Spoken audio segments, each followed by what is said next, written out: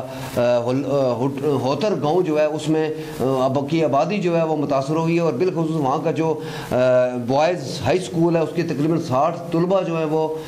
اس یرکان کی وبا میں جو ہے اس سے متاثر ہوئے، اور اس کے لیے بتایا جا رہا ہے کہ وہاں کا جو پانی ہے جو ہے وہ ناقص پانی پینے کی وجہ سے یہ صورتحال ہے، اور وہاں پہ نہ تو طبی سہولیات کی فراہمی کی جا رہی ہے، نہ ہی حکومت کی طرف سے وہاں پہ کوئی ڈاکٹرز مہیا کیے گئے ہیں. BHU جو ہے وہاں پہ بھی کوئی اس طرح کی جو ہے سہولت طبی جو ہے وہ میسر نہیں ہے، جس کی وجہ سے وہاں کے لوگوں نے جو ہے احتجاج کی دھمکی بھی دی ہے، اور ان کا مطالبہ بھی یہ ہے کہ حکومت فوری طور پہ یہاں پہ یہ زاہد گیلانی صاحب یہ وبائی شکل اختیار کر گئی. یہ بھی بات جی، یہ پانی جو ہے وہاں کا وہ ناقص ہے، اور مضر صحت پانی پینے کی وجہ سے جو ہے وہاں کے